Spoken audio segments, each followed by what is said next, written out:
Hey everybody, this is Brian Yellow. On episode number 37, Bobby Kirkendall stopped by Origins, stories on creativity to discuss film, movies, cinema. The thing you go to in a auditorium with seats and a screen, not your living room sitting next to your wife on the couch. That's how I see movies. He is one of those dudes that actually goes to the theater. He owns 700 DVDs. I don't even know if I own DVDs anymore. I can't even find my DVD player. My computer that's hooked up to my TV doesn't even have a disc drive in it. So I don't even compare to this guy. But this conversation was amazing. I love talking movies with Bobby Kirkendall. It's probably one of the best movie conversations I've had in the longest time. I've invited him back to have an Oscar talk when the nominees have been announced. I really enjoyed this conversation, and hope you did too. Here's Bobby Kirkendall.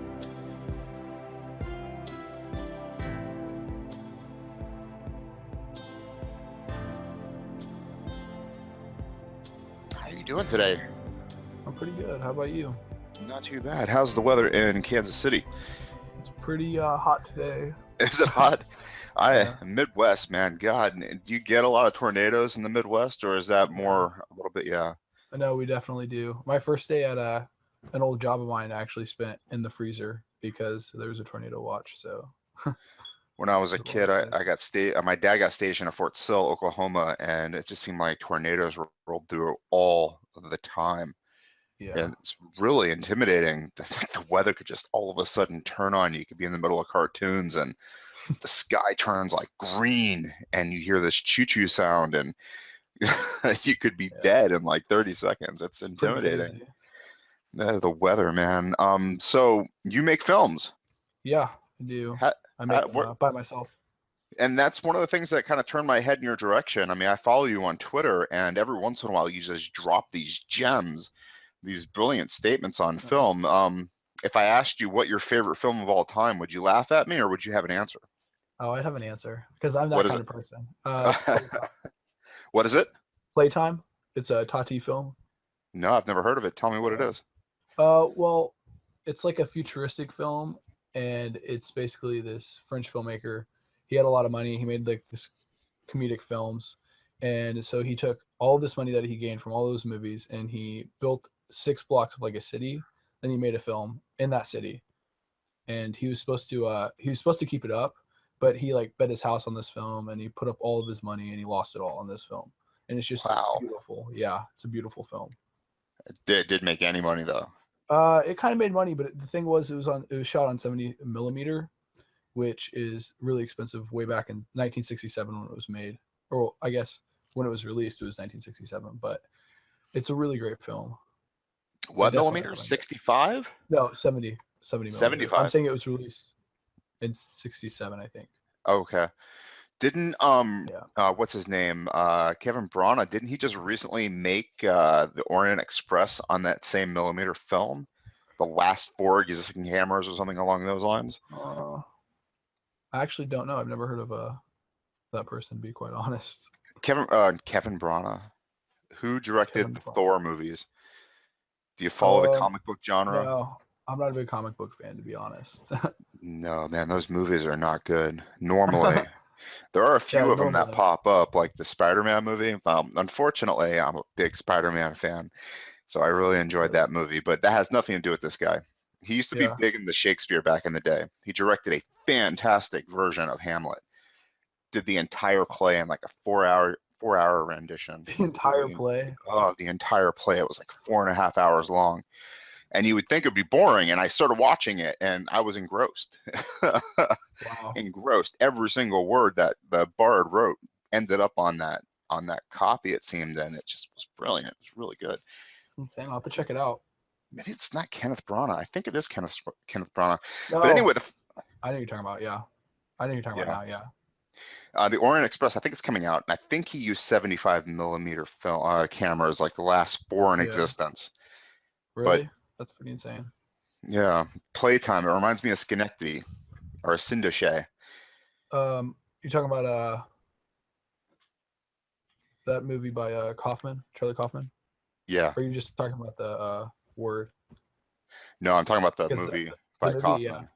yeah, the movie by Kaufman is kind of similar, but that's more of like Kaufman's film is more about like the artist trying to create his own world, which is essentially what artists do. Hmm. Is like they find meaning in the world and then they like put it into their films. But Playtime's more of like a comedy about how like how we're gonna be so organized in the world and how we're gonna be like we want to all be like each other. And it's really kind of funny because he created like cubicles. Like this movie before this movie there was no cubicles, and then after this movie there were cubicles because of this movie.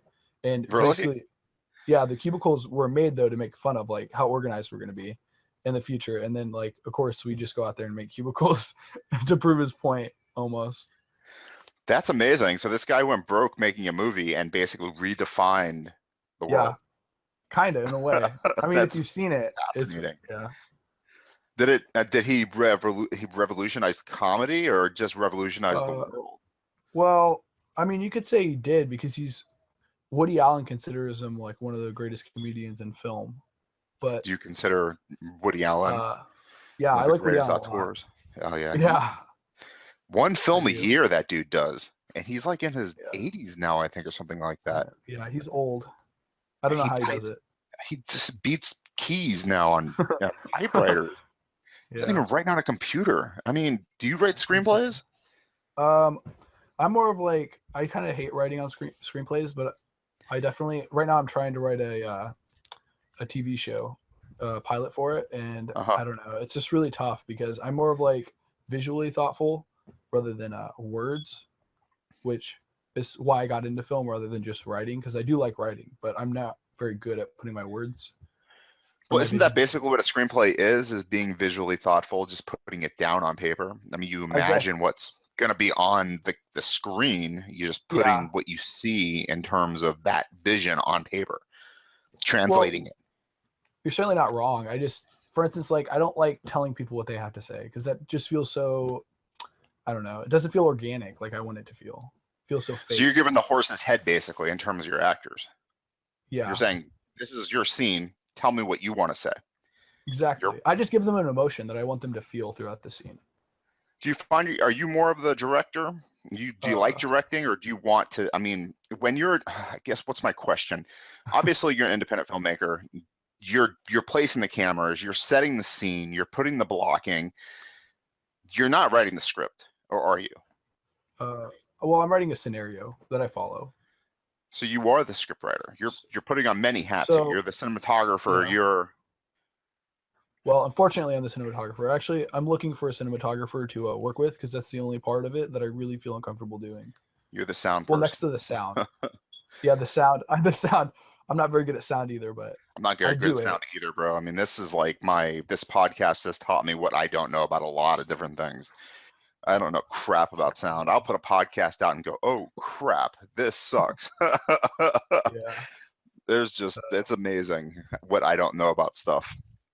It's insane, honestly. Like how many little things you wouldn't think depend on sound, and like sound's so important too. Yeah, I mean, really, it'll pull you right out. And when I see a movie that's too loud, I want to lower the volume so bad. I mean, Yeah.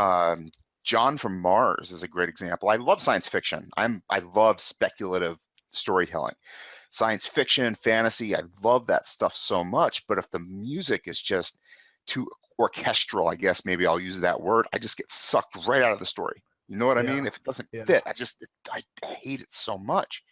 I want it to be more subtle. I want it to be less. I mean, it's like that. What is that quote? The music and the lighting.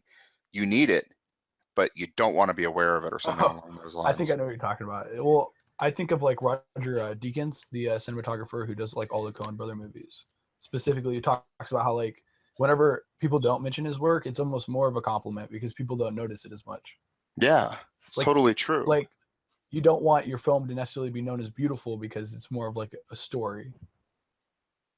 It's a But collaborative piece of art, right? I mean, if I'm saying the exactly, cinematography is beautiful, you're like, okay, what about the actors and the directing? yeah, I mean, you should want to stand on the stage with everybody at the end of the yeah, Oscar night, because that's saying you did your job properly because it's a collaborative form of art, it's not a cinematography form of art. Well, exactly. I mean, it's different, I guess, for some films. Like they need cinematography, certainly. Like in movies like The Revenant, they certainly Oh, capitalize on that movie was, cinematography, but I love that too. That bear scene is yeah, amazing.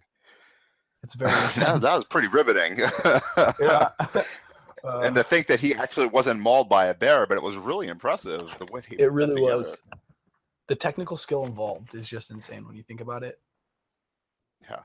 I mean, could you put that together in your head Uh, while you're watching it? Can you imagine filming something like that? well, honestly, a lot of it would be really just insane to do because they use a lot of, I'm sure, special effects that I really have no interest in using, You only don't think because of it's the fact physical? that You don't think it's like practical effects? You don't think it was? You don't think it I was do not think they you think used it a was real bear. computer?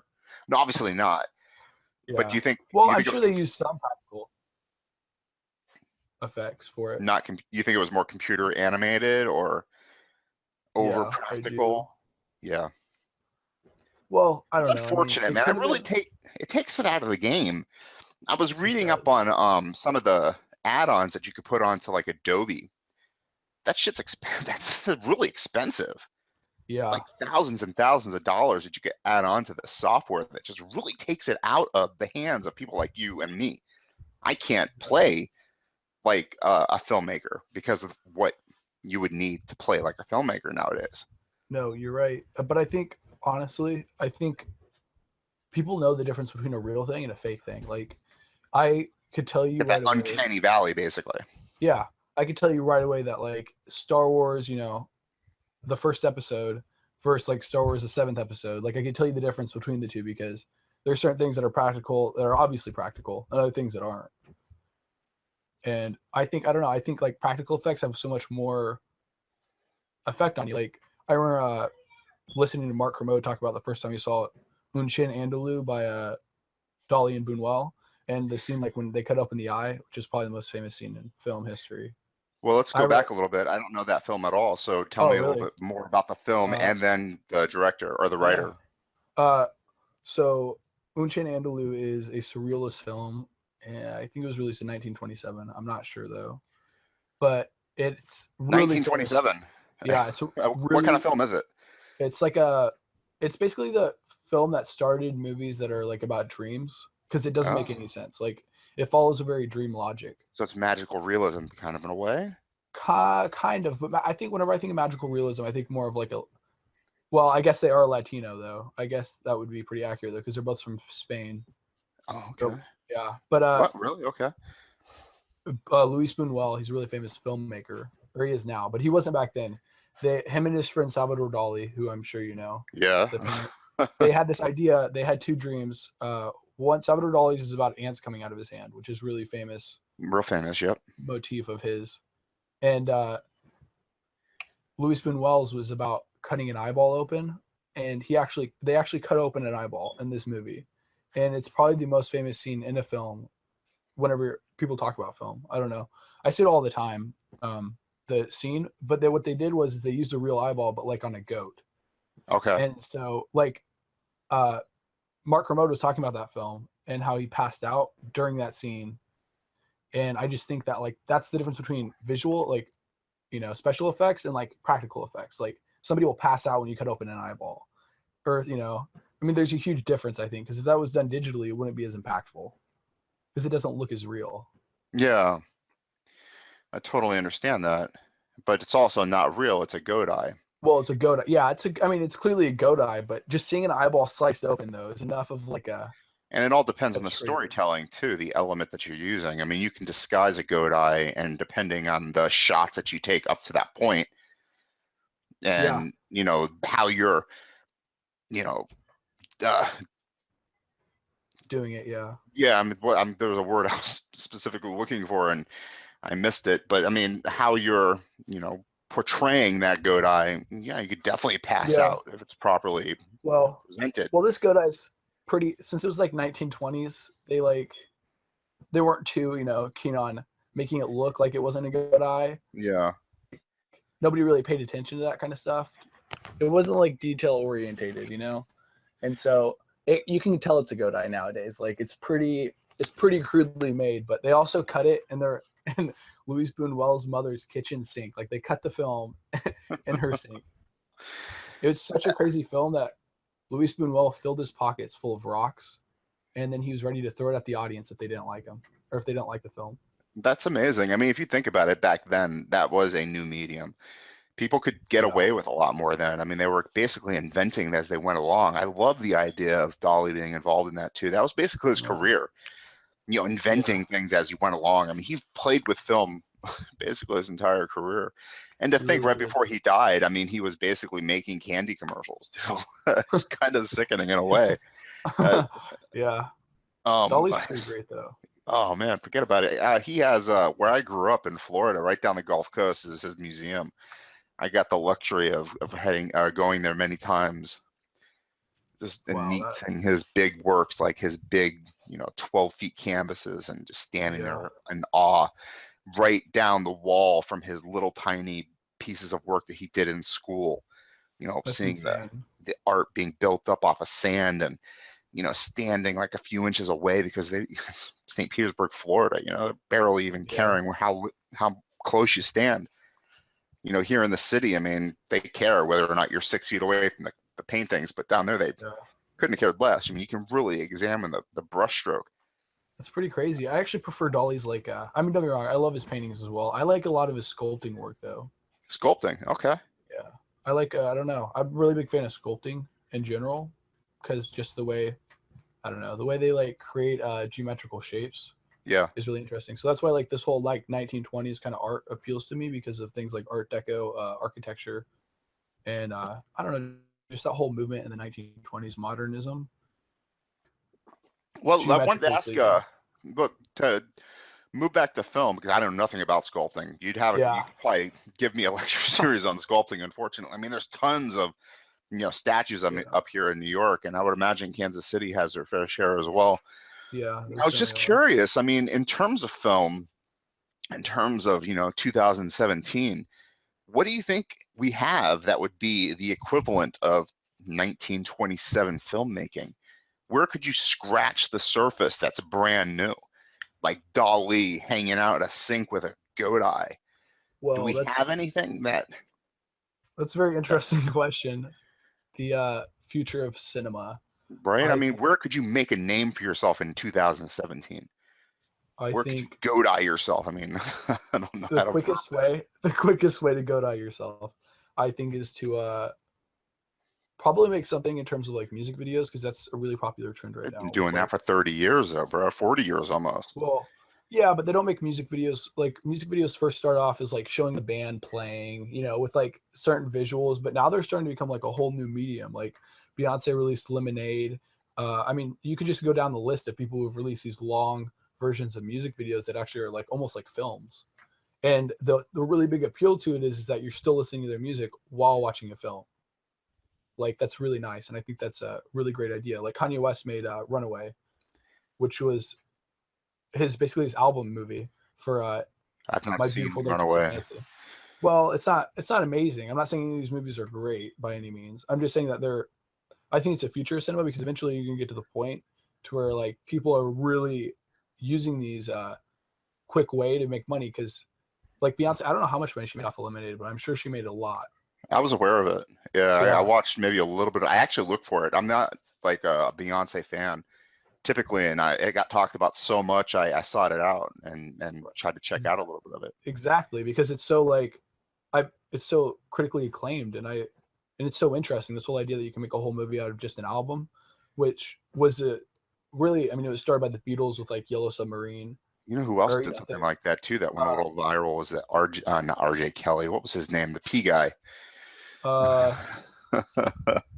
You know what's who his I'm name? talking about. He just hit the news again for hypnotizing or brainwashing a girl. Oh, really? R. Did the Kelly, I think closet. you're talking Yeah. R. Kelly? R. Kelly, yeah. He did the locked in the closet thing with the midget, and about. he did Yeah, I think I know what yeah, you're talking about. that was good. That was not bad. And that was after the P Yeah, thing, I think.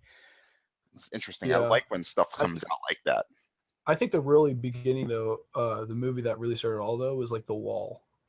Pink Floyd's Pink movie. Floyd's The Wall. Yeah, and maybe even there was another one, American Graffiti, not American Yeah, Graffiti. Was that the one where it that's was the kind of, George Lucas. what is it? I said that's the George Lucas film, the one where Okay, they no, draw. that's not what I'm Yeah. talking about though. This is more of a cartoony rock and roll fest. Are you talking about Rocky Horror Picture Show? Nope. It's No. animated. Oh, dude, I can't remember what it's called. It was all animated. It was all rock and roll. It was all science fiction-y. Wow, I have no Uh, idea. I've never heard of it. it'll come to me. American. It's not that important. But yeah, you're right. I mean, definitely music set to a long form narrative arc that Yes. doesn't necessarily tell a coherent story, but it does move along to something.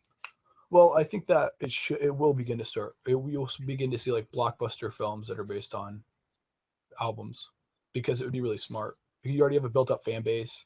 It's even more guaranteed money, and certain things like you're gonna start seeing things exploited like that. Another thing you're gonna start seeing is like Christian contemporary films are gonna be really popular because of this current rise. Like they continually make money, and they're only gonna continually make money because that's the way religion is. It makes money. Christian contemporary films. Yes, even though I think a lot of them aren't very well made, I do think that they're gonna start becoming really popular, and I think that that would open up the gates to like making films like Martin Scorsese's The Last Temptation of the Christ, which is the most controversial film of all time. That's like 30 years old too. Yeah. Well, the point is that all these films, yeah, all Well, these really yeah, I good guess Mel filmmakers, Gibson's movie, not Last Temptation of the Christ, because you just said that. yeah, What was it Passion of the called? Christ, Passion of the Christ made him millions of dollars. I mean, made his fortune yeah, basically. yeah, exactly. And what you're gonna start seeing though is that like that's gonna open up the gates for all these people to come in there, like me who But likes Risen failed completely. Risen did I don't know. fail, but I think that was a bad story. It was badly put together too. It did not Yeah, captivate me at all. I tried to watch it.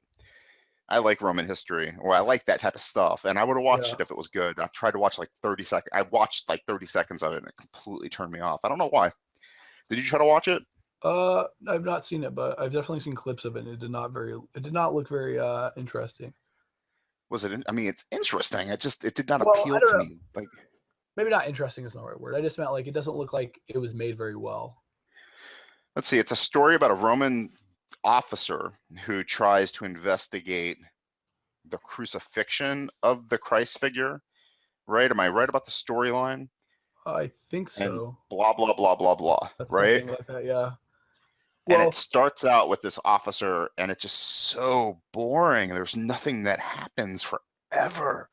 He like walks in, he talks to his officer buddies, and it's like, dude, where's your 10-page rule? Something should have happened already.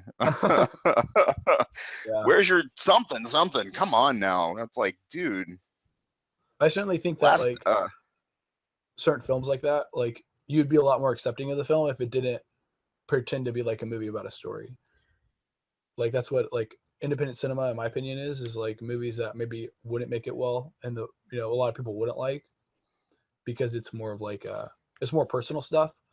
And so like all my films, they're not really made by a story, but they're more like by a feeling. Like that's how I don't know. I describe a lot of things. I just want to get you at the end of the movie. Like if you're not feeling something, then it didn't work well, in my opinion. I think I have not that experience with independent film. Obviously, we have some film festivals up here. I went to one once. My experience with independent film is it's a lot of camera play. A good one, you're probably not going to see a lot of words, and you're not going to hear a lot of words. It's going to be a lot of, here's the actor doing this. It's going to be a lot of action. Good Yeah. ones are going to blow you away. They're going to play with the camera. They're going to play with action. They're going to play with emotions, and they're not going to give you a lot of words because sound is so hard. If you mess up sound, it's going to mess up your film. They're not Oh, going to give you a lot of music because music is expensive, but certainly. they're going to play with they're going to play with that action. They're going to play with that cinematography, and they're going to play with that direction because all that stuff is easily, given to you in your hand, right? You Yeah, actors are a exactly. dime a dozen. They want to act. They love acting. Directors want to direct, and camera people want to play with the camera. I actually like movies that keep the camera still, to be quite honest, because a lot of the time you'll see like a lot of younger people, especially around my age, will try to do this like Hitchcockian kind of like camera movement, and it may work all the time or it may never work. But the point is I think actually it's more impressive when you do less with the camera and actually just show more. Like Spielberg is a great example. There's this shot in A Close Encounter of the Third Kind where he keeps the camera still, but he creates so many different camera angles out of this one camera position, and it's insane. So, I mean, when you have the camera still, that means you give yourself an opportunity to paint, right? I mean, as the Yeah, director, and I've never directed anything, I've just been giving it a lot of thought. As a director, you plant that camera and then you present your scene. You're looking at what's going to be on your camera and you start painting, right? I mean, you start brush stroking you plant everything that's going to be on that camera, your actors, your couches, your pictures, your glasses of water. I mean, you have everything there. So it's just, nothing is unplanned. yeah, absolutely. And if there's going to be action, you have that all choreographed. And I I understand what complete. you're saying, because I Yeah, mean, your camera, if it sits still, that means you're in love with what you're putting in front of it. exactly. And it also gives you a lot of chance to use like a mise en scene. So like for What's instance, that a mean? lot uh Byzantine? mise en scene. I actually don't know if I say it right. It's a French word for like everything in the frame is placed in the in the right, like it's placed in there for a reason. So Hmm. for instance, if like have you seen a lot of David Lynch films? I hate to say I hate him, but I hate him. Do you like David Lynch films? I You know actually what am a it big was? It was Mulholland Falls. I wanted to like that movie Mulholland so Drive. I much. think A you're talking about Drive, Mulholland Drive. yeah. I wanted to Yeah, love that movie so much, and I sat there and thought about it and thought about it and thought about it, and every theory I came up with just yeah. didn't Well, make I any sense. I'm like, okay, forget about it. I hate David Lynch. I just think decided. David Lynch, but his like, I think there's this really good. I don't know which critic said it. I can't remember off the top of my head, but he said that like David Lynch is like the only director who can make you feel like really uncomfortable in any room. Like he just knows how weird a room feels, and Yeah, basically what he does is he puts his camera in like the top corner, and for some reason with like a single lighting source or like very few lighting sources, and it feels so creepy and it's insane. I'm saying that's what he creates though by just keeping his yeah. camera still. I love it. And Like that's brilliant, because I mean, that's a guy who's working with a lighting specialist, right? yeah, That's a guy who's working with a cinematographer. That's a guy who's hand in hand with so many people doing just magic, just yeah, magic, and it's brilliant. certainly. And I think another example that I really, really, really enjoy, and I didn't know this until recently, is Quentin Tarantino's Pulp Fiction. He's sitting across the table from John Travolta, right? They're at that diner with Uma Thurman. They have a close up on John Travolta. He's talking to Uma Thurman about probably the foot massage that she got from whatever his face is, right? And he does yeah, something with his fingers. He touches his nose, he rubs his nose. I don't know if there's something up with John Travolta's nose or not, but when he rubs his nose, the lighting does something. It's a subtle shift, but it looks like he pushes his nose out of joint, like it's been broken so many times that he can shove his nose out of joint. that's And it's so insane. startling, and you don't notice it. And it's so subtle that once you I've do seen, notice it, you can't unsee it. And it's yeah, just, it's mind blowing. And that's what we're talking about. I don't know, yeah, Byzantine or whatever the word that I don't know that you're mise en potentially scene. I think, mispronouncing, yeah, is that everything in the frame is there on purpose. And Quentin yeah. Tarantino's doing that shit. Quentin Tarantino is, yeah. Well, I've seen Pulp Fiction so many times that it's kind of insane. I haven't noticed that, Like, you need to but watch it, and it's probably yeah, go on Google and type in John Travolta's nose in Pulp Fiction and see if you can yeah, find the scene. I mean, it's probably a gif of it by now. probably, yeah. That's pretty insane. I can't believe it, to be honest, because I've seen Pulp Fiction so many times. Tarantino is a huge influence. Even if I don't love all of his films, I wouldn't even consider him like one of the best filmmakers, to be honest. You would I'd even not? say no, only Oh because man, he's like time like the kind of filmmaking that like you get into a certain stage like where I don't know about filmmaking, but I mean, as far as storytelling is Well, concerned, I he's think pretty he's good at it, definitely but inspirational. For he me, certainly anyway, is. as storytelling. I It's mean, yeah, it's really hard yeah. to say because I've like Tarantino used to be like one of my favorites for sure, and you like watch his movies so many times. After a while, you start realizing that like you start seeing his background, like, and I mean like you really become really close to him almost because his films are very personal, and Hmm. so like he started out writing scenes like because he was an actor, and so he started out writing scenes for him and his friends to act out, and you can tell that in all of his movies, and that's why Pulp Fiction I think is his best movie because they're just a collection of scenes. They're not Hmm. actually like a coherent story. I mean, like if that movie was told linearly, Did he linearly. win the Academy Award that year? I can't Yeah, remember. he I don't did. think he did. No, he did. He did with Roger Avery, I think, because they What's interesting to really me good. about Quentin Tarantino is that he is a lot like George Lucas. He blends elements to many different things and creates these worlds that feel really familiar, but at the same time, they're a combination of Oh, he just so certainly many different does. elements. I completely agree. Like for instance, like Kill Bill, that movie Yeah. feels so Oh. familiar, and And it's you say certainly movie part one, part two yeah, together makes this complete film. I love it's him. And when no, I it is heard that he's insane. potentially making a James Bond, I'm like, hell yeah, let him make one. Let Just him make one. one and let him let him uh, make one and let him use that actor who was in with the Baltimore The Wire. Let him use that dude as his James Bond. you're Let them talking make about one. Idris Elba. Yes. Let him use that actor as his James Bond. Yeah, Let them make one in 1960 and then that's it. that would be insane. No, I love it. And then let Christopher Yeah, Nolan make his trilogy, and I'm good for the next yeah. like 5 James Bond movies because Well, whoever Mendez yeah. makes the next one, Craig makes his last one, and I then those next certainly, 4. I certainly do love James Bond, and Tarantino would probably be a great fit, to be honest. Yeah, just one though. I don't want him Yeah, to make any more. He probably doesn't want to make any more either. Just one yeah. Quentin Tarantino Well, James Bond. he wanted to make Casino Royale with Pierce Brosnan, and they gave it to David. What's his name? I just lost it. Daniel Craig. My bad. Daniel Daniel Craig Craig, yeah. and yeah, Martin Campbell to make because Martin Campbell made Goldeneye as well. Oh, did he? I So thought that was a Mendez yeah. film, or did he just do the? Uh, no, Mendez did Skyfall and Spectre. Oh, okay. Skyfall was good. Yeah, I haven't seen Spectre yet. I thought the beginning was well yeah. choreographed. You know, he's in the Spectre. skeleton Yeah. costume and climbing over the top of the buildings or whatever. I thought that was well done. I lost interest. I don't know what happened. Yeah. Just Spectre is kind of like a goofy one, to say the oh, was least. it?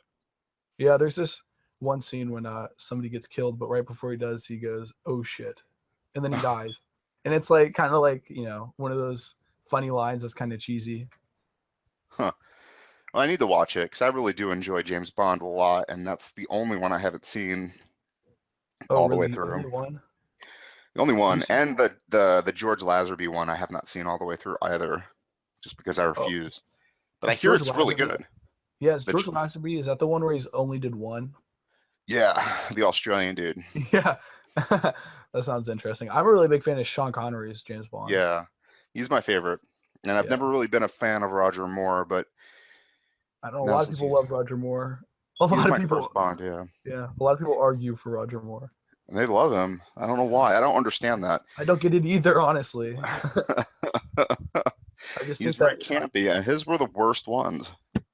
Moonraker wasn't that one? Yeah, it was horrible. Octopussy. Yeah. Oh gosh, those were the But then worst. I grew up in the '80s when they were really trying hard with Arnold Yeah. Schwarzenegger, and he was Yeah. firing millions of bullets and never taking a shot. And like that's my type of movie. Real Yeah. serious, grimaces and Conan the Barbarian and whatnot. Okay, I'm not actually a big fan of a lot of Arnold Schwarzenegger's work, but I really do love Conan the Barbarian. I think that's just an insane, perfect like movie for him. Yeah, I mean, he's like a hulking like barbarian. Like that's what he is perfect. practically. Yeah. Did you see the new one with Uh, I I have. can't I remember did his not like name. it. Didn't like it. I, I watched it up to the part with the necromancer.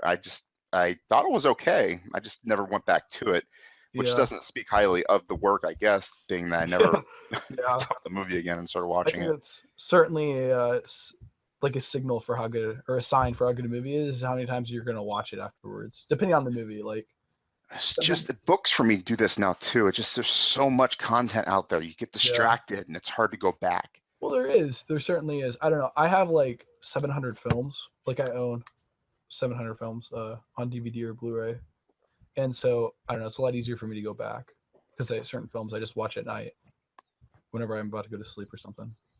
If you had to pick, I mean, maybe this is an unfair question, but if you had to pick the top five of Probably. yeah, let me put you on the spot real quick. 2017, your top five. Do you have a list already? Well, I'm such a list person. I kind of do, but I haven't seen a lot of movies because I've just been really disappointed with like I like King Kong. Like I just love King Kong. He's one of my favorite characters ever. And I hated the movie, the new one. I Oh, just didn't good. I like was it very like, much. man, don't tell me that you liked this last King Yeah, Kong. I no, couldn't I watch it. didn't. They hit No, the I was really island. disappointed. They crashed the helicopters. I watched it up until Yeah, that point. I was already mad because I thought it was horrible. yeah. I And they just crashed the helicopters. Like, I'm done. This is so horrible. I can't do this anymore. it was Uh, just so it just wasn't King Kong it was at really all. bad. Yeah. My top five, I'd say Song to Song. This isn't in any order, by the way. Wonder Woman. So I really What like was the the Wonder first Woman one? movie. Song to Song. It's Song to Songs maybe. It's the Terrence Malick film. If you know, do you know who Terrence Malick is? Yeah. He made The Thin Red Line and Heaven's Gate. No, no, not Heaven's Gate. Why did I say Heaven's Gate? I apologize. What's that movie he made? I can't think of it. Tree of Life? So no, No. yeah, he made Tree of Life, but it was the one with can't remember why. I can't think of it now. But it's the one with Richard Gere. Something about heaven. Anyway, he's really famous. But Song to Song though, I really like Song to Song. Wonder Woman. Um, or no, Alien, the new Alien. I loved Alien so much. I love Alien. Oh, you like Period. that? I watched, so I had to stop watching it. Well, it's like a pure horror film. It's like the way I think Alien should have been made originally. Oh, I love Song to Song. That was brilliant. That was really well Yeah, done. That was such a good yeah. movie. I watched that from beginning to end. My wife and I, with the kids sitting right there, I didn't say a Oh, really? word all the way through it. I just watched it. It was Song to Song, engrossing. He yes, didn't say a word. it is. He didn't say a word I from know. beginning to Yeah, end. It was so well done. It was such, I mean, honestly, I thought it was going to, I mean, whatever, spoiler. I thought it was a really good movie. yeah, What a well done film. I want to watch, I have not seen Tree of Life. I have not seen it. yeah, And honestly, this is sad. I've started Tree of, Thin Red Line a million times. I've never been able to watch it. yeah. The inner monologues distract me so much. Really? They distract me. I just cannot stand it. As soon as Nick Nolte starts talking, and I just like, oh, I can't do it every single time. Yeah, I was gonna say I've actually started Tree of Life a couple times myself, and And you it's not can't that I watch get it all the way through. distracted. It's not that I get distracted by the inner monologues or anything like that. I've never been like in the mood for it because it's such a like certain movies like I'll watch them in the theaters and you kind of have to get in the mood because it's in a theater. Like it's easy to get in the mood. Like at home viewings, like it's really hard sometimes. Like yesterday, I tried to watch a Stalker for the first time, Tarkovsky film. Not heard of this one. Maybe I've seen it. I'm gonna look it up. Uh, It's really famous. He's a Russian filmmaker. It's pretty old. I bought it off of Criterion. If you know what that is. Yeah, Yeah. I bought it the other day and I tried to watch it last night and I don't know why I just wasn't in the mood. But I think certain films you just have to be in the mood for. Like I could never watch The Godfather all the time, even though it's probably one of my oh, favorite I've films. seen that movie like 8,000 times. Godfather 1, Godfather 2. I I've actually not haven't been able seen to watch this. Godfather 3 Yeah, more I've than not like seen the a second handful, one but yet, to be oh, honest. really? Yeah. So I'm certainly Sacrilege. I'm waiting for the right moment. Well, everybody says it's as good as the first one, but I It's just don't. just as good. Back to back, not 6 hours of film right there. That's It's my childhood, insane. man. It's insane how good it is, though. Like I don't even know how anybody pulled it off. I still can't tell you Yeah, because it's man. just And brilliant. his daughter, honestly, Lost in Translation is probably one of my Yes, favorite films ever. I And love Lost in Somewhere Translation. is also a very great film. I'm gonna watch that actually pretty soon because I watched The Beguiled. The Beguiled will be on my list as well. By the Did you way, like it? The I liked it. subject matter doesn't appeal to me. I liked it only because of the fact that I honestly don't think there are a lot of great movies out right now. If I'm being honest, I just don't think there are a lot of like movies that I'm like, wow, like I am just blown away by Hmm. it. And I actually wouldn't have a fifth film. I just have those four. I'm sorry. The So, Beguiled. let's see what it was. Song to Song, Wonder Woman, Yeah. which I thought was very Alien good. Covenant. Alien Covenant, which I watched some of. I did not watch all the way through. Well, it's so Song to different. Song's excellent. Wonder Woman was Yeah. good.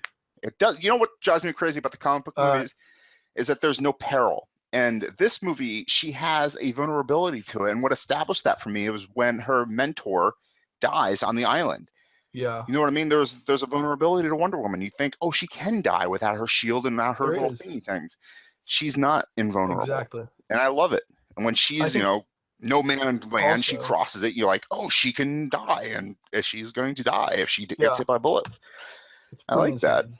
I really like it It's too a good. lot It was a great because movie, the one and she's because the beautiful. yeah, she is. She is drop dead Yeah. gorgeous. And does Wonder Woman have an accent in canon? Do you know, or is it just that actress? I think it's just that actress. I Uh, and what think. was for? 4 was The Beguiled. Oh, the Beguiled. Yeah, the fifth one, I guess if I had to pick one, but I didn't love it. I honestly didn't like it. It was Guardians of the Galaxy. If I It was had, good.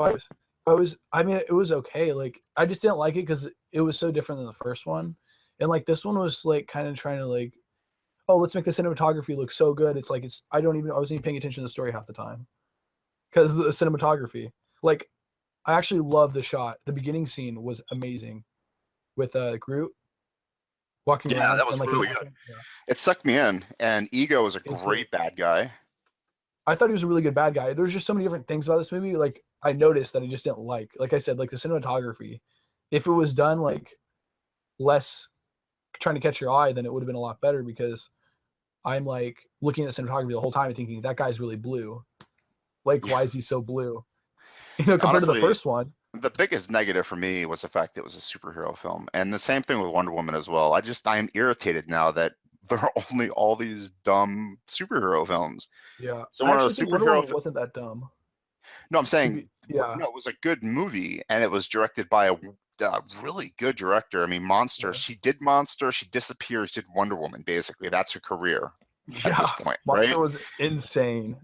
And Monster was fantastic, and Yeah, Wonder Woman is really well done. And it's, the only negative for me is that it's a comic book movie, and there's so many. And I'm yeah. disappointed in you, man. You didn't say Get Out. Well, I guess I would put Get Out in there, but I guess it's just because I saw it so early. Like, so basically, the movies that get released in February are a You don't mixture. count them. Like, my from like my list always end to begin in February. So if I saw a movie in February, I just throw it in with my other list. If that makes sense. That was Like, a good movie. I enjoyed that. I yeah, watched that on that. My wife came downstairs after putting our kids to bed, and she does not like horror movies.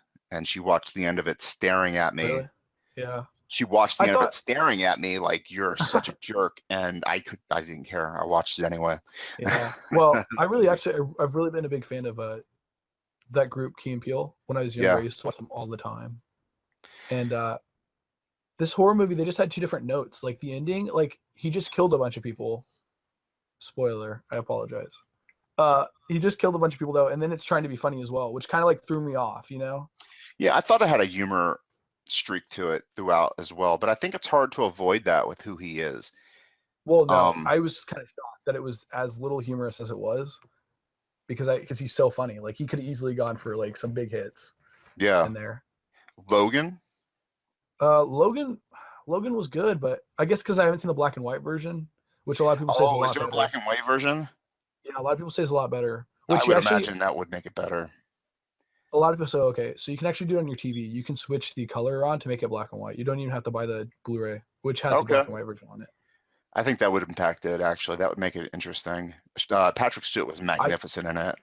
I don't I certainly know. think it was a good movie. Yeah, I just thought like it tried to be this game changing like kind of like Deadpool kind of film, and Deadpool. I didn't really like Deadpool a lot because I've seen it so many times. I You did like it at first a you lot. liked it at first, and then you watch it so many times, now you hate it. Yeah, I've seen it I at love the least 30 humor in it. plus I don't times. even know Deadpool as a character up until that movie. The only time I saw Yeah, Deadpool was in the Wolverine movie, the standalone number 2 or whatever it was, or yeah. 3 or whatever he was in. Origins, yeah.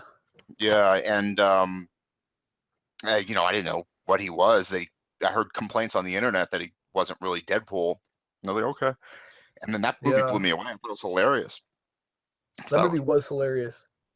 was that this And I year? think that like no, that was last year. I That think was Logan last was year. trying to do that though. I think it was trying to be something similar, like this kind of shock fest kind of because I mean right away, like the first scene just kind of tells you everything you need to know about Logan when he like stabs a guy.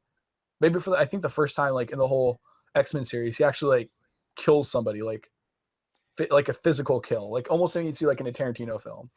Yeah, through the head, right? With his Yeah, spikes or whatever.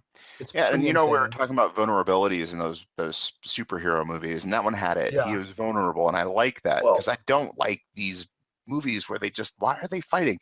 And Guardian of the Galaxy's kind of suffered that. I mean, they crashed that spaceship into that planet, and you're like, oh, how are they going to get hurt? Nobody got hurt. There was no yeah. blood. They didn't break any No, bones, and that was I a completely deadly, agree. deadly crash, and nobody got hurt. I Nobody think got hurt. the best superhero film will be like the one where like they're just like a normal guy. Like I've never I like that's why Spider-Man appeals to so many people. I think is because he's so relatable. Like he's just a teenager. Like He's got superpowers. He's yeah, clumsy. He's right. always looking for the comeback or the last line, but he's kind of Yeah. stumbling on himself. Yeah, I love that movie. Did you see it yet? I've not seen the new one, no. But I just like whenever I just have a hard time believing it's gonna be better than like the Sam Raimi Spider-Mans I didn't like him. because really you didn't like those? Yeah, I I just did think not like them. You know what it it's is? I'm perfect. tired of the origin stories to begin with, and I just felt like if you're gonna do an origin story, do a freaking origin story. Don't do like 10 minutes of an origin story and then go into fighting the, Yeah. I mean I can best certainly see villain in the that. Spider-Man canon. Yeah. I mean, spend some time. Let him get his powers. Spend a whole freaking movie doing it. I like that movie so much though because it's like the superhero doesn't get the girl. Like I mean like I guess he does, kinda. But like in a way though he also doesn't, you know? And Well, that's I what I read like the about it. I read the first like 100. I just invested a good portion of time in Spider-Man, the Amazing Spider-Man comic book series, just to see. And he never gets the girl. He never gets anything. Oh He gets really? sick all the Yeah. time. He gets cold. He's constantly bumbling through this and that. He's Yeah. That sounds getting wonderful fired. actually. He's not living a great life. I mean, he's barely hanging on to anything. He's failing classes. I mean, he doesn't have the best of anything. I mean, he has no money. He's constantly going broke. He's being threatened with expulsion from school, and he That wants sounds the really great. girl. He's watching the other guy get the girl. I mean, that's what I want in Spider-Man. I want Yeah. this guy who's a hero reluctantly because it's the right thing to do. And he Yeah. watched his uncle die because he wasn't the guy, he wasn't there. He avenges his uncle's death. He kills the guy who killed his uncle It's almost yeah. because, It's like the most like human thing you could do as a superhero, I think, is like do something so personal because it's clearly not something he was trying to do for anybody else except himself.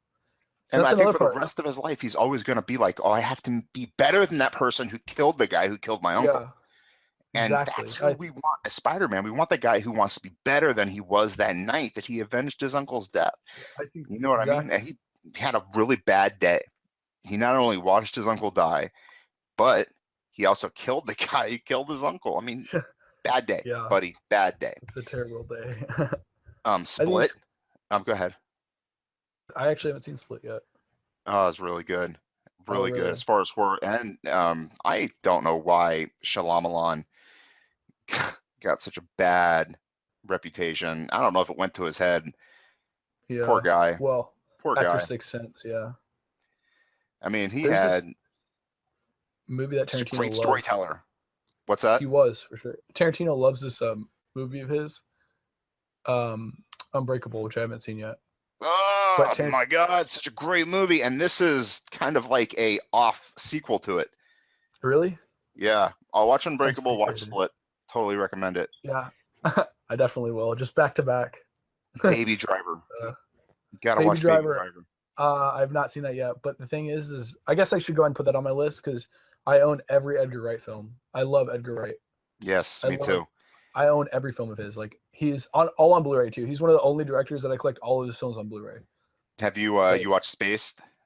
um, That's a Space. sitcom. Yeah, His Space. Yes, I've seen one episode. I've seen the pilot episode oh with man, I love that. I watched that sitcom Simon over and Pegg. Yeah, over and over again. I love it. There's this one scene in the pilot because that's the only one I've seen where he's like, uh, I was always hanging out with people who were like Fred, and she's like, I was always hanging out with people who were like Daphne, and then it pulls out and it shows them as like Shaggy and Velma, and it's just so funny. I love it. The entire Like series is that like little that. thing. They do this weird Really? no, they do this what is it called? Oh, I can't believe the Last Jedi is coming out in December. I think I'm Star Warsed out. Oh, I've not. Yeah, we can't even talk about it because I've actually prevented me from seeing anything other than the poster. Like I've never seen a trailer. I've not seen any of that stuff. I don't know. I'm not excited. I wonder if that's because I'm just So kind of like not. I'm preventing myself from getting excited until it actually sitting in the yeah, theater. Man, when I saw right. the Force Awakens, I got like I fanboy gasmed in the theater when the Star Wars Really? symbol came on the screen. I was like, oh. Yeah. What's insane? Okay, I'm a huge Star Wars fan. Just I'm gonna go and get that one out there. I'm not like okay. I wouldn't say I'm the biggest, but I'm pretty big. Like I've seen all the films, and I'm pretty up to date on it. And like Rogue One, I think is so perfect because of what it does right away. Like right away, it sets itself apart from every Star Wars film. It doesn't pan down. Like so, like the scrolling credits and all that. Like it doesn't even do that. I think it's just brilliant the way it sets itself apart right away.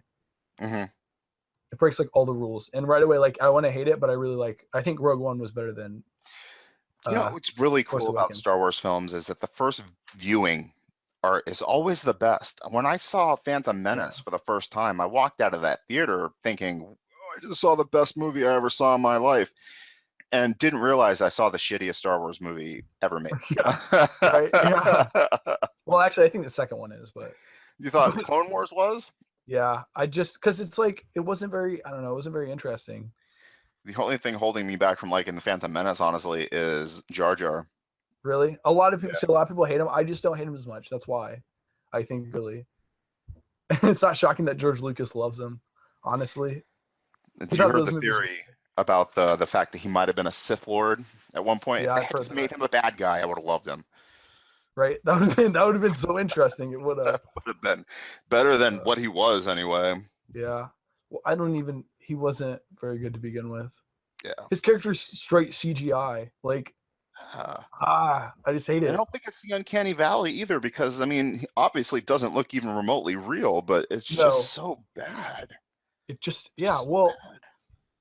I think George Lucas is like the kind of guy who wants to push everything to the limit, and instead of like making Star Wars like, I mean, I'm not trying to be mean to Star Wars, but Star Wars has a pretty good formula going for it. Like J.J. Abrams, he makes he made like Super 8, which was a good movie, but he also made other movies that I don't really like. And my point is that like Star Wars is a nice formula, and George Lucas like was like, I'm gonna go ahead and experiment with it, and it's like, why would you do that? Like, you have great stuff already. For instance, like he used a lot of what he did was actually he did a lot of CG over like the actors. So like when the actors would speak, he'd cut their performances together. So uh Ewan McGregor would complain because he would make like Ewan McGregor say lines that weren't even up, like he never even said, because he would cut their performance together digitally Yeah, through other takes, which is insane to think about because I've never seen that in a film. it's very interesting. I heard that. I mean, he doesn't necessarily care that adults don't like Star Wars because he didn't make it for adults. He made it Yeah, for kids. I mean, when I was a kid, I loved Star Wars. I never yeah, considered whether or not Star Wars was good or bad. When I was a kid, you know what I loved? Supergirl. I love Supergirl. Supergirl was like one of super my favorite movies. I watched it over and over and over again. You know what I learned as an adult? That movie that I loved as a kid that I watched maybe 50 times was probably one of the worst superhero movies ever yeah, made. I love yeah, Superman 3. I thought it was one of the best Superman movies ever made. The one with Richard Pryor. I used to yeah, watch that one over and over and over again. That was one of the worst superhero movies ever made. So, I mean, yeah, honestly, kids don't give a shit. They love Jar Jar Binks. They don't yeah. care what adults think about Jar It's Jar so Binks. true. I remember as a kid, I used to watch this movie called Masterminds with Patrick Stewart. Really, it's a really terrible film. Maybe one of the worst ever.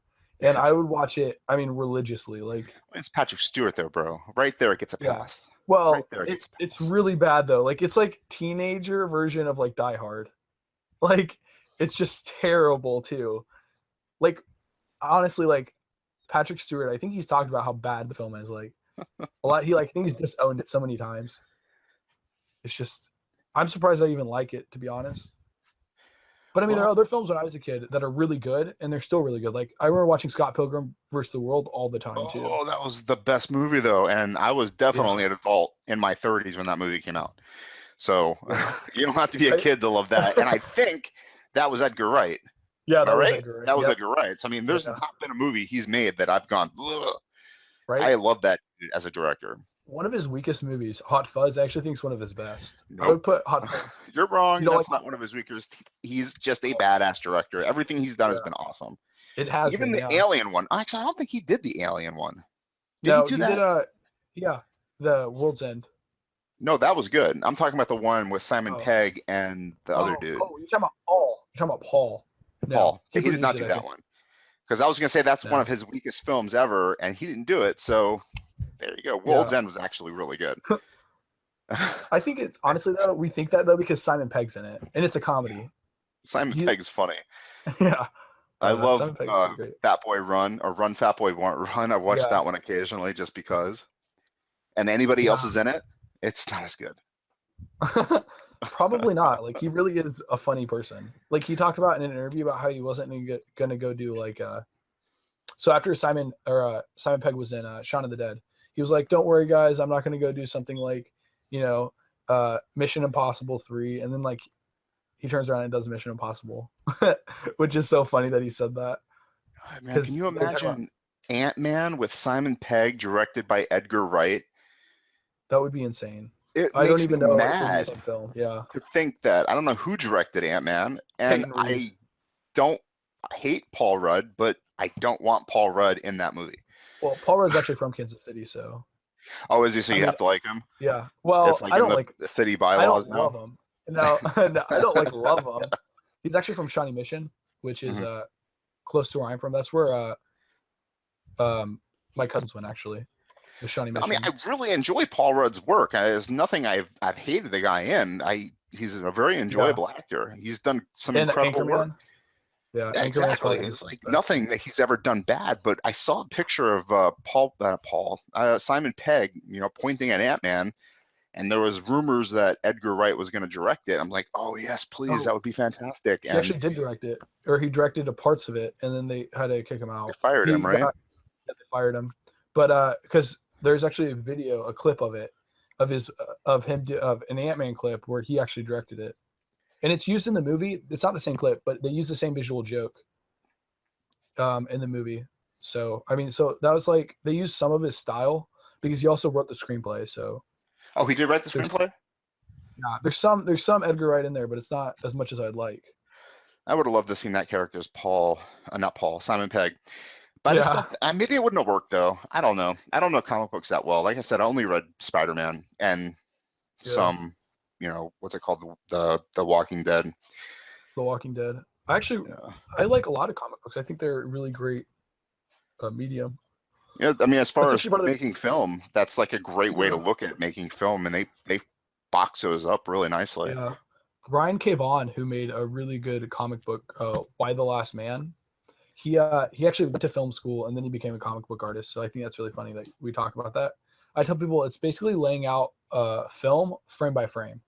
Yeah. Like, I mean, it's essentially Looking what at it is. I've looked at writing comic books in the same way that I write a screenplay. I mean, I've not written many Yeah. screenplays, but same type of Oh, situation. really? You have a few screenplays? I did not know that. I've written some screenplays. I'm a fiction writer though. Yeah. I mean, What there's not really anything I can do with screenplays though. I mean, I'm not going to yeah. collaborate with anybody really, and I don't have any time to really develop. I mean, you have to decide. You know what I mean? Yeah. You have to say, I'm going to write screenplays, and you have to devote your entire soul to writing screenplays because, It's yeah, it's pretty intense. That's why, like I said, that's why I'm just so much more of like writing scenarios and not screenplays. Because like you just said, there's so much time developed to just writing the screenplay that like it's not very much time writing, doing the movie. Or I mean, it's just as much. Like I mean, somebody like yourself who's making films from beginning to end, you would say, what do I want to make? I want to make a film about X. You're yeah, going to have the scenario, like you said, you're going to start with what you want to make and you're going to box it all out. Here's my scene. Here's my second scene. Here's my third scene. Here's my movie. Great. Let's do it. But if you aren't the director, if you don't have a cameraman, if you don't have the sound dude, then you're going to write a screenplay and you're going to try and fill in those other gaps. But since you have the technical expertise to be more than one person, you know, you don't really need the screenplay. You don't really Well, need to be more exactly. than, you don't have to be that one person, but I'm just the writer. You know what I mean? Yeah, I get what you're saying. So I think, since I don't have those technical hats, I write novels, I write short yeah. fiction. I mean, I would certainly love to write novels. I don't have like, I don't know how to say it. Like, so to be exact, because it's kind of weird, but like, I just can't put my thoughts into words. I mean, I can't put my thoughts into words. I don't have really a big problem with that. I just meant I can't do it as like beautifully as other writers.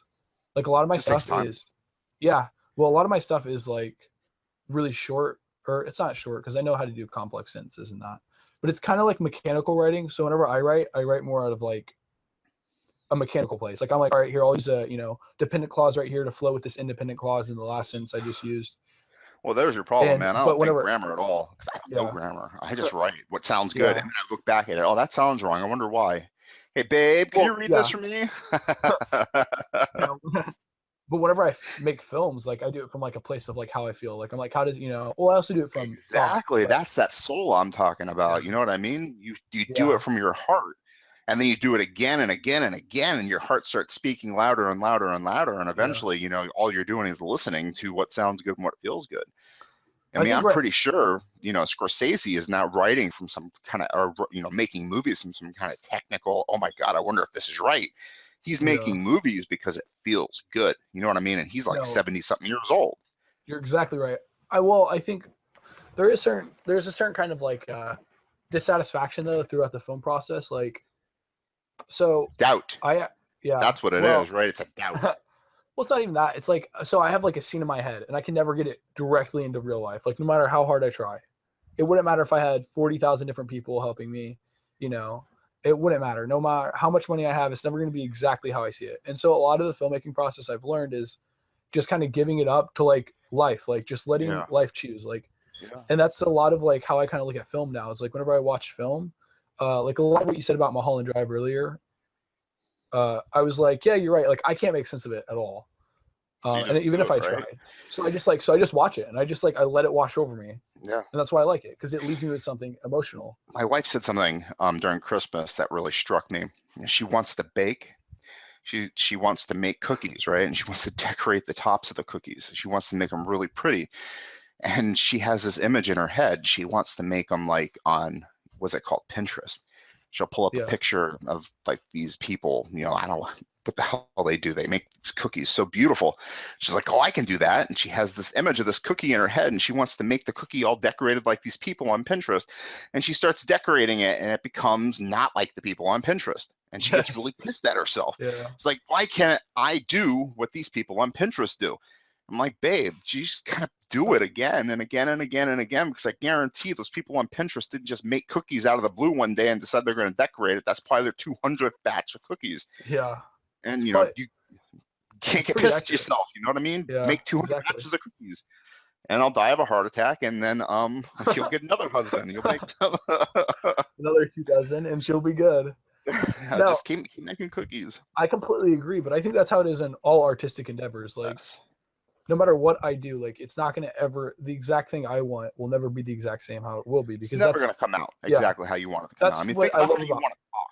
You know what I mean? When you walk up yeah, to a beautiful girl or, you know, somebody that you're attracted to, and you have this suave thing that you want to say, it's never going to come out of your yeah, mouth that way. yeah, But right? if you're confident, something's going to come out of your mouth, and it's going to be portrayed as confidence, which is attractive. No, exactly. That's why I like a lot of the time I think exactly with film. That's why I don't write a screenplay because with this experience with the only film I've made so far, I just like I realized that like a lot of it comes from the film. Like the nature of film is just a lot of improvisation. And in one of the scenes specifically, I am eating carrots, and I start doing this little dance with my fork, something that I was just doing because I was kind of bored while I was eating my carrots. And I realized that like in the film though, it looks really good because it looks really like true to who I am, and it just worked really well. And I was really surprised because I didn't think of it beforehand, and it was just really a really kind of beautiful thing whenever I watched it, Yeah, I and mean, I think didn't plan about on it. like walking across a stage, or in front of the camera, if you tell your actors where to place their feet, all right, George, you're going to place your left foot here and your right foot here and your left Yeah. foot here, it's going to look horrible. But if you tell the dude, just walk across the stage with your be normal, Yeah.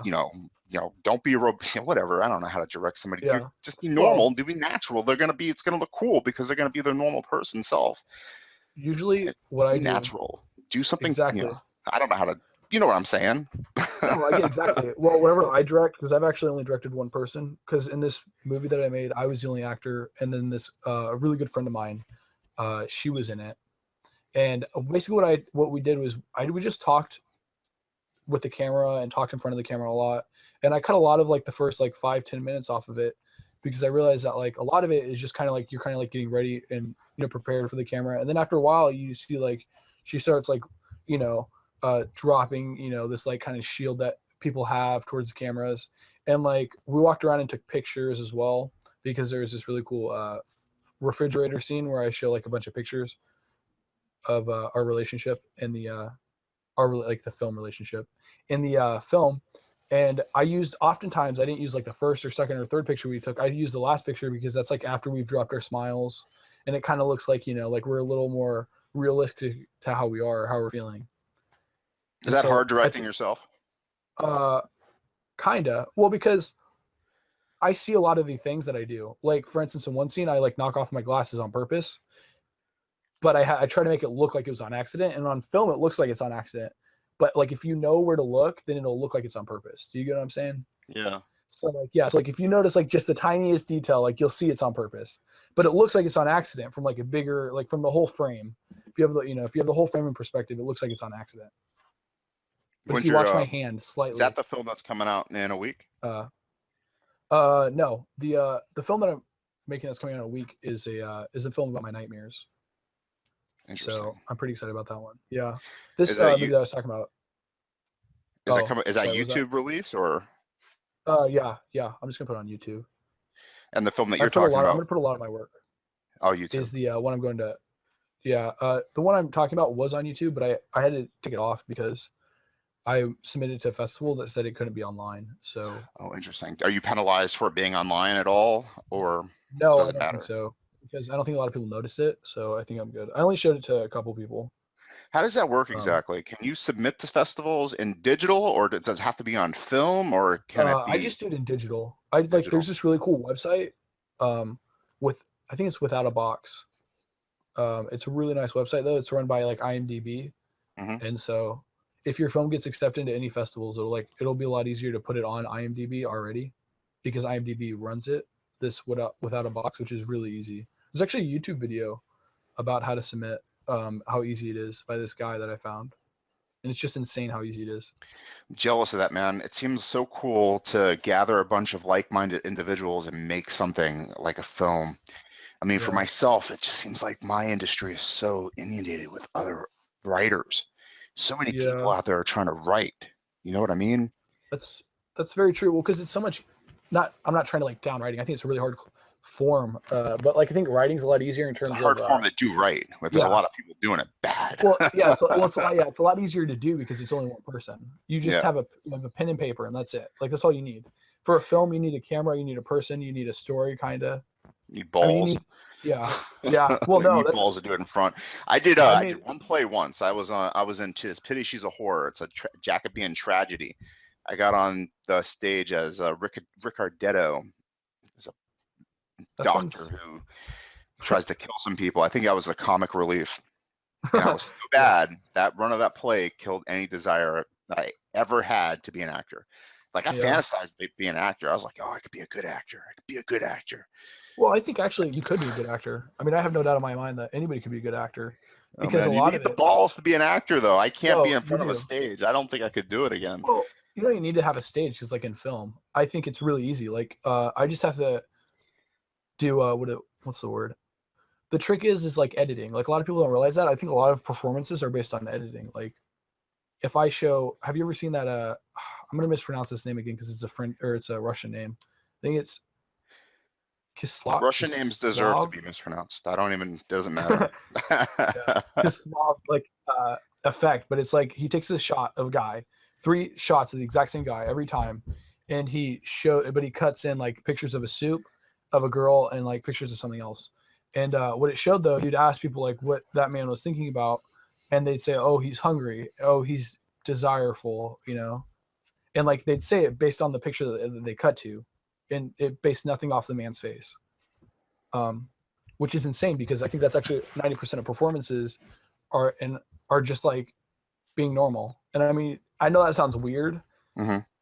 To live, that's what I tell like a lot of Well, people. I It's took a Meisner class in college, and that was basically the best way to act is to have something to do, not to act, oh, but to do. completely. Like Yeah, for instance, when I was and eating my carrots. that's what bothered me the most about this play. Old style acting was very word oriented, and I was like, dude, I to the director, there's a professor at the college. I'm like, dude, I want something to do. I want to do something Yeah, on stage. I just don't want to say these words. And he's like, just say the words. just say the words. I was like, I don't want to just say the words. Give me something to do. He was like, no. That's insane. That's a terrible director. He was You sucked. have He really was bad. I hated him.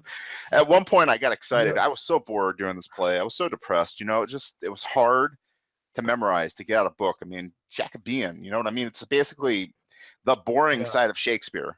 Shakespeare had already died, and these yeah people were writing in the slow period of the Renaissance. Everybody was getting yeah tortured to death by the Catholic Church, and they were they yeah. were showing the incest and the horribleness of being non-Catholic. And I got inspired in the middle of a performance, and I started yelling at my niece all excitedly, and the director came up to me after the performance, started screaming at me. I was like, oh, whatever, man, I That's don't care. yeah. I have no response to that because I would never be that director. Like I've already decided, like if I ever do get anything big in terms of directing, I want to like give everybody. I mean, like down to the camera grip, like everybody a copy of the film. I don't care who it is. I'll pay for a copy of the film. Everybody should own at least one copy. It's very important to me. Well, the cool And thing like about shit like film that. is that you have multiple opportunities to make mistakes. I mean, Yeah. if I want to try something, it will say, "Oh, that's cool," but no, and then you could try it again. Well, yeah. I think it's also a lot easier though because like a lot of it is the camera. Like the camera is so much closer, it's further away depending on which one is which. And that's what's so unique actually about the movie Playtime that we were talking about really like earlier on in the conversation is that it's almost filmed like it's a theater performance because there's no close-ups. Like yeah, they're like the camera's closer than you would be at a theater, but everything is like in a really wide angle because it was filmed on 70 millimeter. So that's why it's such a big deal. Or that's why I think it's such a big deal. And like Francois Playtime. Truffaut, yeah, Francois Yeah. Truffaut, the famous French filmmaker who made like 400 Blows, he said that like Playtime was a movie made for Mars because it was so insane, and it still is. But I think that, like you said, with theater, I would never yell at any of my actors. I mean, maybe if like I wanted them to experience anger, but like yelling at somebody, it would be the quickest way to make them angry or sad. Well, I mean, I'm not a tiny dude, and he was not, Yeah. very in shape. So I just kind of looked down at him like, what's probably going to happen here? We're almost done with this run. Yeah. It wasn't that good of a play. This wasn't a fun experience. You didn't Yeah. help me very much enjoy it. I did. I was like, whatever. My phone rang in the middle of a performance too. It was like on stage. It's like, man, it's just not great. Well, I think honestly though, like I said, I think you can make a good actor in film. I think theater's so much different. Like you said, you only get one shot. Like Yeah. that's it. I haven't done it since. I did one open mic night at a comedy club downtown. Wow, that And takes a lot of balls. Was that fun? oh my God, dude, I was very supportive of the other comedians. I laughed at their jokes and clapped when they went off the stage. And when it was my turn, I stood at the microphone and looked at these other New York City comedians and did I wrote like this thing, like a monologue type thing, and nobody did anything. They stared at me like I was the biggest asshole on the face of the planet. And I'd never used the microphone before. And at midway through, I just handed it to the guy that was emceeing the thing. And I went, okay, I'm done. Wow. It was like, oh my God, I was so embarrassed. I was like one of the last people to go to. It was horrible. I've never done that again. Never Yeah. done that again either. Well, the I good am news not a is, comedian. I might act again. It all depends. yeah. But Honestly, though, I think a lot of it might have to do with like a lot of your stage fright. It sounds like, I you know, definitely I have mean, stage fright. I'm trying to get you over can't. it because there might be Yeah. opportunities later on to stand in front of people and do stuff, but whew, it's not fun. Yeah. I mean, I could certainly see that. Like, if I bombed like that, it would be hard to convince me to go on to do anything. Although, like with this film that I made, I like it's a really weird film, and a lot of people have told me they don't like it, including my girlfriend. She actually is like, "Yeah, I just don't really like it. I don't think it's well made." You know, and like I thought I'd be really heartbroken by these things whenever I made it. Like I was kind of like really nervous at first, and then like I realized after a while that like it's just a film. Like as much as I love this film and as much as it's my it's my film, that's all it is. Like, and it could mean the world to somebody else. And like knowing that somebody else, and specifically one of my best friends, Jacob, knowing that one of my friends just likes it at all is just kind of insane. Like one human being is all I need, and then I'm kind of like satisfied. Like, so it's kind of like it's kind of like when you're a kid, like you were talking about how like if George Lucas made it the worst Star Wars movie ever, like if one kid, is like, oh my gosh, this is the best Star Wars movie ever. Like that's all it takes. You Well, you know? know what, man? Let's not even look at George Lucas. Let's look at Steven Spielberg. He made some of the worst Yeah. movies ever when he was a kid. Yeah. And he kept No, making them, and exactly. he kept making them, and he kept making them, and he studied film, and he loved film so much that he made some of the best movies ever made. No, You know, Jaws he's is won Academy insane. Awards, and he kept doing it and kept doing it. And you know what? He built people up, Yeah, and people build exactly. a repertoire of actors and people they can ask opinions of. I mean, that's No, basically all it is. exactly. Study, I mean, learn, and become better.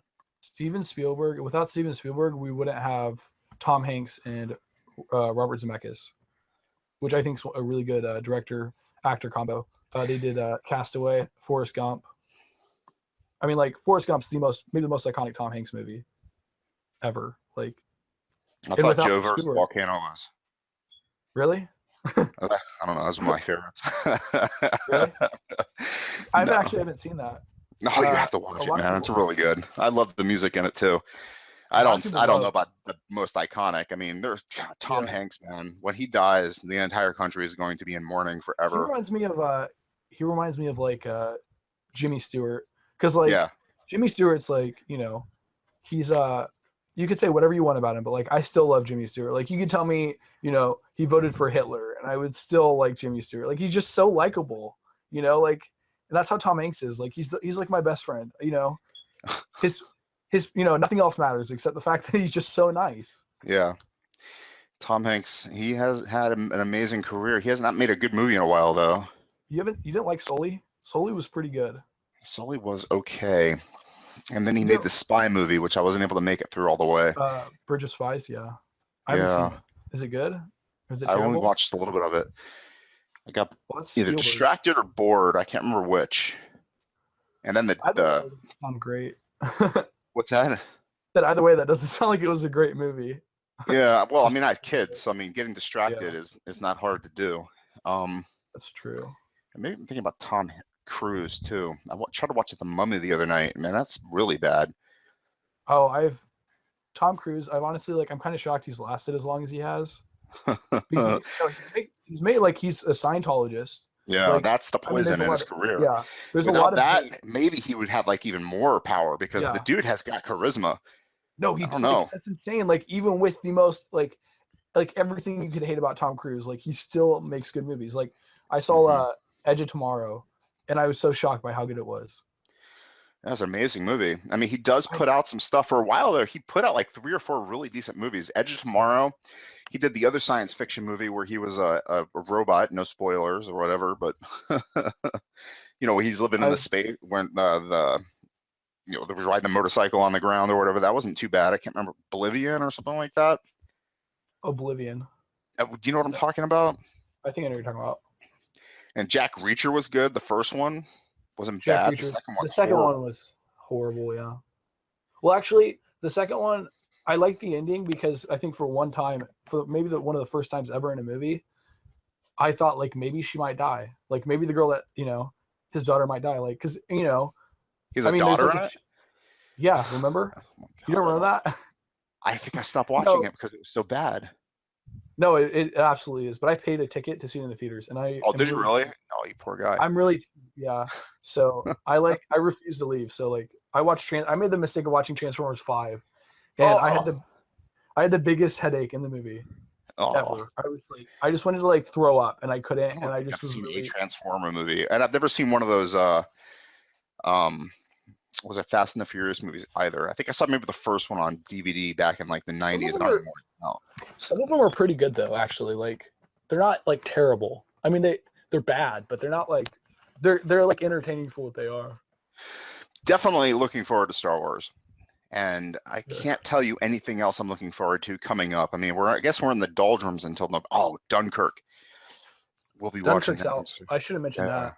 Although you should really, I really want to promote Valerian or Valer. Is that Valerian? Dying, isn't it?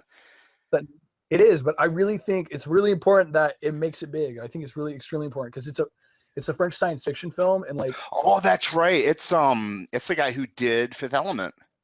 yeah, Fifth Element, and like okay, so if he makes a big hit now, like we might get other movies like so. For instance, like he made Taken. I'm Is it pretty. worth it though? I'm 90% sure. Well, because like all the if this movie makes it, like he can make so many different good movies that it would be insane, like for little budgets. Like Taken was made on a pretty minuscule budget. Like it was a monster hit. And I'm saying like he could easily like Lucy was a pretty good movie. Lucy was horrible. You don't like Lucy? Lucy, No. the thing is like I can understand why you don't like it though, because you like you remind me or you sound like you have to like understand most of the things in the film to like it. You know?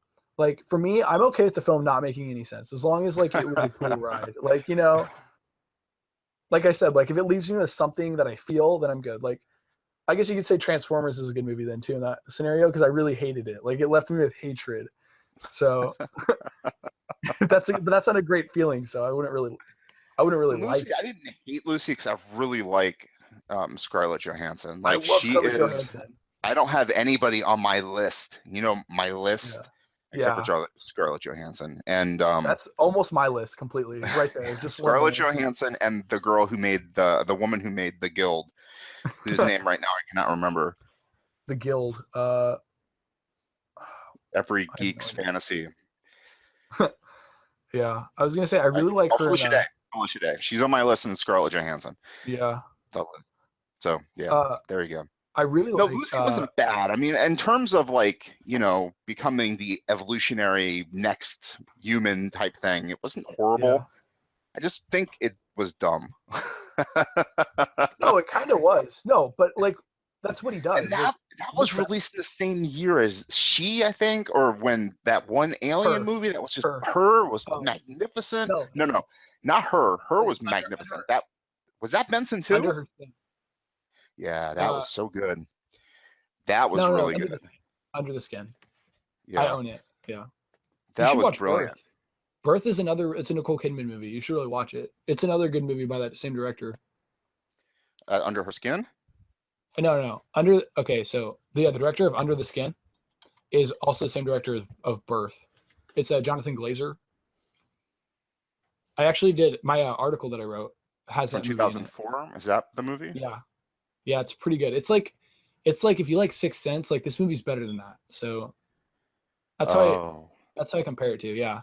But like I really like Sixth Sense, so but it's better than that, a lot better. So Nicole Kidman kind of bothers me.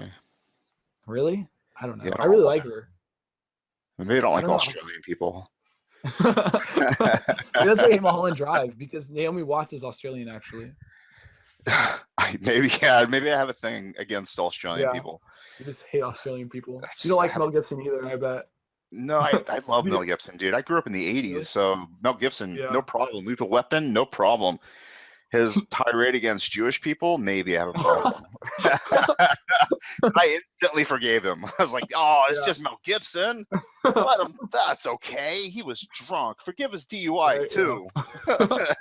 right. Mel Well, no, I Gibson, mean, he's fine. It's just Mel He made Gibson. Mad Max, so like, there's a lot to Yeah, he forgive made there. Mad Max. I mean, come on. He's Lethal fine. Weapon's pretty great. Like, he's pretty insane in that movie. He's awesome. Everything he's done. I mean, God, he did Braveheart. No, Braveheart was really good, but I prefer Gladiator, and I don't know why I compare the two, but They're two totally different films, and they can stand alone. Ridley Like- Scott is amazing. God, dude, man, we could talk all day about films. This has been a fantastic podcast. yeah. You know what we're We gonna could definitely do? talk about the films. We can talk about films all day. We're gonna do this again. We should Definitely gonna do this again when they announce Oscars. I think we should anyway. And if we don't do it between now and then, we could do I it think that'll definitely be a before then. tragedy. Well, I was gonna say, actually, I'm actually in December. I might be going to New York for 6 months because my friend asked me if I wanted to go with him. So that'd be for pretty 6 interesting. months? Are you Yeah, gonna for film 6 something up months. here? Maybe, I don't know. I'm doing it because I actually want to start. I'm really interested in starting a film club.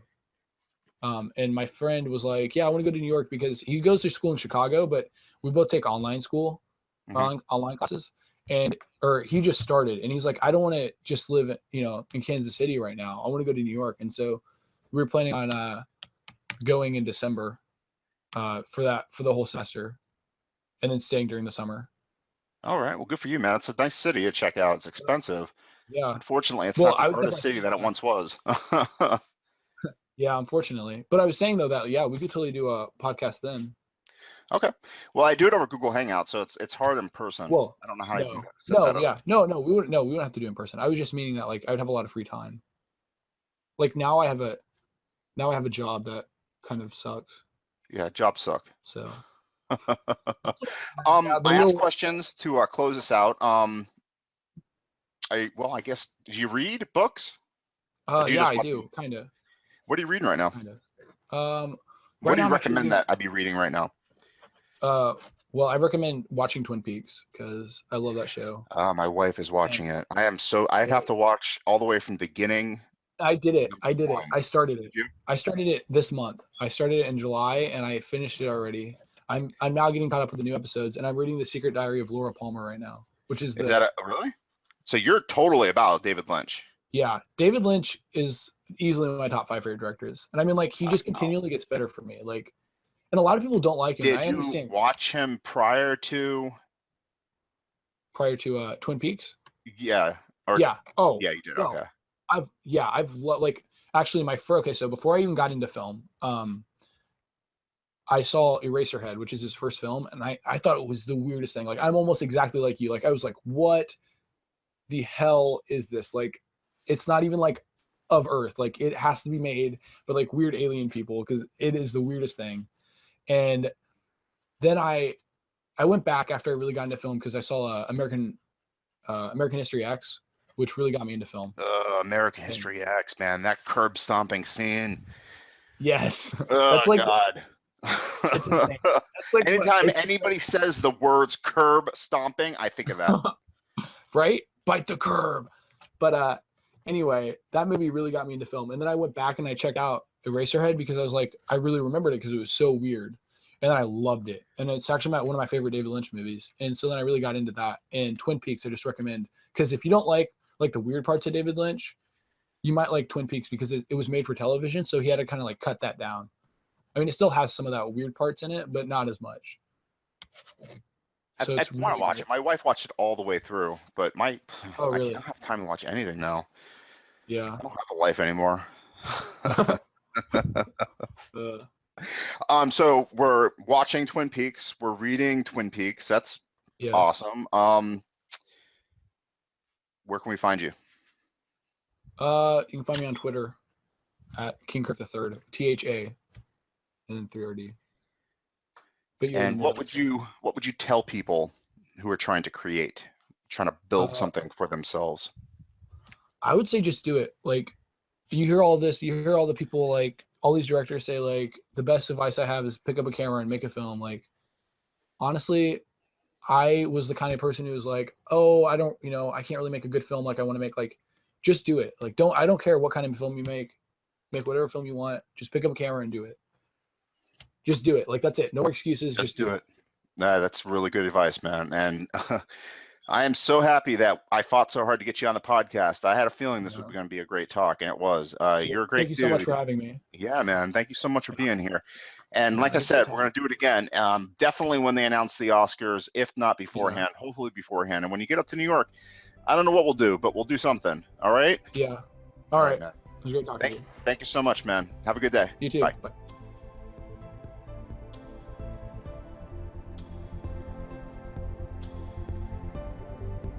And that was Mr. Kirkendall.